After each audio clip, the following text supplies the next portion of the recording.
ఈ రోజే డౌన్లోడ్ చేయండి. మీ ఫేవరెట్ షోస్ చూడండి. ఎన్నో ఏళ్లుగా ఉన్న మన కుటుంబం పరువుని ఆ అమ్మాయి నిలబెడుతుందో చెడగొడుతుందోనని భయపడ్డాన్రా.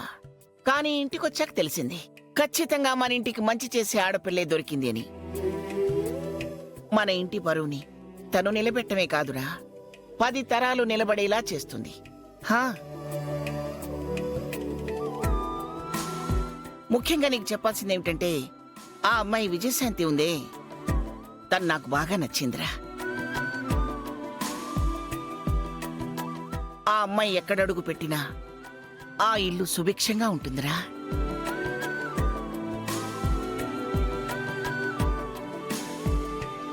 ఒక గొప్ప ఇంటికి వెళ్ళగలిగిన అర్హతలన్నీ ఆ అమ్మాయికున్నాయి. ఆ అమ్మాయిని కోడలిగా తెచ్చుకునే అదృష్టం ఎవరికుందో తెలియదు, కానీ ఖచ్చితంగా ఆ ఇల్లు పిల్లా పాపలతో 10 కాలాల పాటు చల్లగా ఉంటుంది. ఎవరింటికైనా కోడలిగా వెళ్ళడం ఆ అమ్మాయి అదృష్టం కాదు, ఆ అమ్మాయిని కోడలిగా చేసుకోవటం వాళ్ళ అదృష్టం. ఏదేమైనా మన అర్జున్ని ఆస్తికి తగిన వాళ్ళు కాకపోయినా గుణంలో గొప్ప వాళ్ళ ఇంటికి అల్లుడిగా చేశావు. నాకు చాలా సంతోషంగా ఉందిరా. వస్తాను మరి. అలాగే. అన్నపూర్ణ, అమ్మాయి అన్నపూర్ణ. పెద్దమ్మా వస్తున్నాను.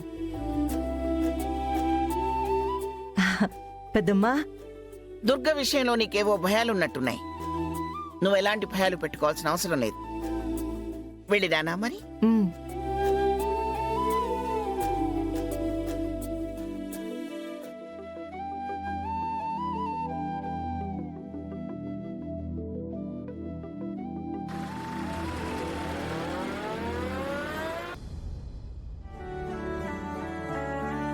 వచ్చిన పని అయిపోయిండాదిగా. మా పెద్దమ్మ కూడా వెళ్ళిపోయిండాది. ఇక మేమందరం కూడా బయలుదేరుతాము. ఏమంటావ్? అమ్మా, ఇంకో 2 రోజులు ఉండి వెళ్ళండి. ఇంకా యాడుంటాము? ఇప్పటికే చాలా దినాలైపోయినాయి. చాలు, ఇంక మేం బయలుదేరుతాము.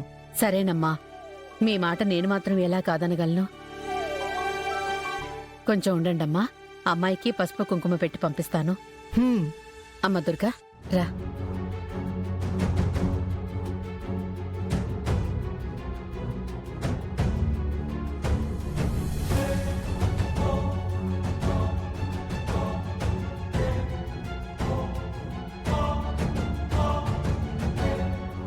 అమ్మా దుర్గా, ఈ ఇంటి బిడ్డగా నువ్వు పెట్టే చివరి దీపం ఇది.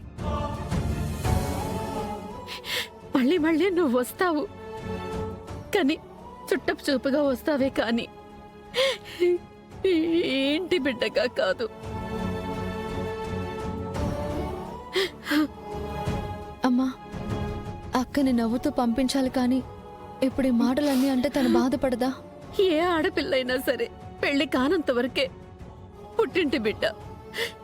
పెళ్ళయిన తర్వాత ఒకసారి అత్తింట్లో అడుగు పెట్టిన తర్వాత పుట్టింట్లో వాళ్ళు కూడా బంధువులే.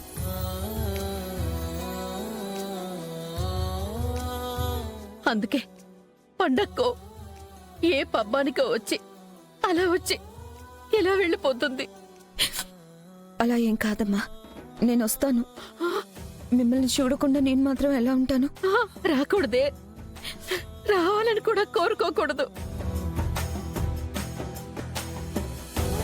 ఆడపిల్లని అత్తారింటికి పంపించిన తర్వాత నువ్వు వెంటనే రాకూడదు అని చెప్పేది కూతురు మీద ప్రేమ లేక కాదు దుర్గా.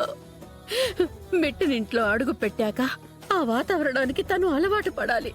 వాళ్లల్లో తను కూడా ఒకదానిలా కలిసిపోవాలి. వాళ్ళ ఇష్టాలు తెలుసుకోవాలి. తనని ఆ ఇంటి బిడ్డగా తను మలుచుకోవాలి. అక్క రాకుండా ఎలా ఉంటుందమ్మా? అక్కను చూడకుండా మనం మాత్రం ఉండగలమా? అవునమ్మా, నువ్వు అలా అంటే అక్క రావాలనుకున్నా కూడా రాదు. కానీ ఆడపిల్లగా పుట్టాక ఏ ఆడపిల్లకైనా ఇది తప్పదమ్మా. ఈరోజు దుర్గా, రేపు ఇదిగో ఇది, ఎల్లుండి నువ్వు.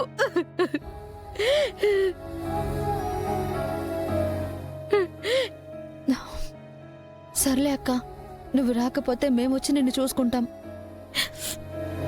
అలా ఏం బాధపడొద్దు. అయినా నీకు తోడుగా నేను వస్తున్నాను కదా.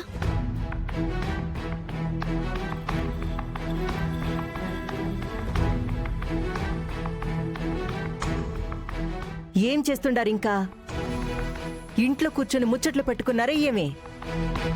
అత్త, ఏవో ఆడపిల్లలు అత్తారింటికి పంపిస్తుండారు. 4 మాటలు మాట్లాడుకుంటే నష్టమే ఉండదు. సరిపోయినారా? అన్నదమ్ములిద్దరూ బాగానే వెనకేసుకొని వస్తుండారు. పెళ్ళాన్ని వాడు, వద్దిన్ని నువ్వు. వదిన అంటే అమ్మ తర్వాత అమ్మని చెప్తారు కదా. మరి మా వదినకి నేను సపోర్ట్ చేయకపోతే ఎవరు చేస్తారు? చూసావా వదినా, అప్పుడే వదిన్ని వెనకేసుకుని వస్తున్నాడు.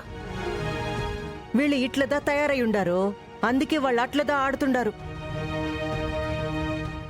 ఇంతకాలం ఉన్నంతలో సంతోషంగా బ్రతికాము.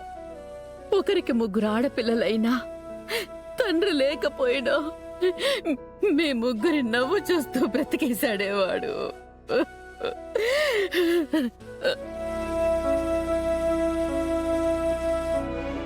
ఎప్పటికైనా నీకొక గొప్ప సంబంధం చూడాలి. నీ పెళ్లి చాలా గొప్పగా చెయ్యాలని ఆశపడ్డాడేవాడు.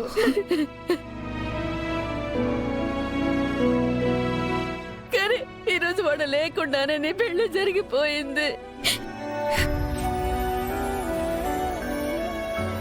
వాడు కోరుకున్నట్టే కన్నీళ్లతో కాదే, నువ్వు నాతో తనింటికి వెళ్ళాలి.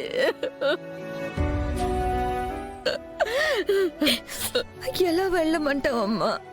మిమ్మల్ని అందరినీ వదిలేసి వెళ్ళడం నా వల్ల కావట్లేదమ్మా. అలా అనకక్క, ఇష్టపడి పెళ్లి చేసుకున్నావు. ఇప్పుడు ఇష్టమైన మనిషితో వెళ్ళడానికి కన్నీళ్లు పెట్టుకుంటావేంటి? సంతోషంగా వెళ్ళాలి కానీ. ఇది నేను ప్రేమతో కాదు, పగతో చేసుకున్న పెళ్లి. అన్నయ్య చావుకి కారణమైన వాడి నాశనం కోసం చేసుకున్న పెళ్లి.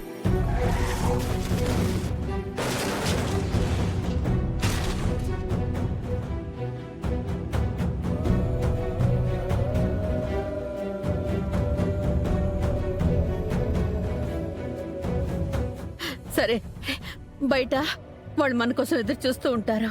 ఎక్కువసేపు మన కోసం అల్లుడు గారిని అలా నించోబెట్టడం మంచిది కాదు. వెళ్ళు, నీ చేత్తో దీపం వెలిగించు.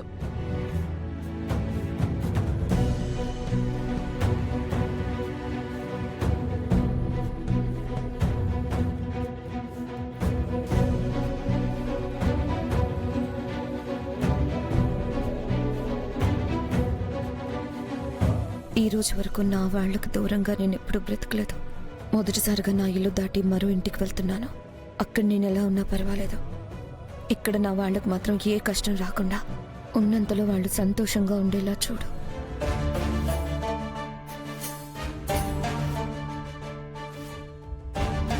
అన్నయ్యని, కార్తిక్ని చంపిన వాడి మీద ఉన్న కక్షతో ఈ పెళ్ళనేది నాకు నేను విధించుకున్న శిక్ష.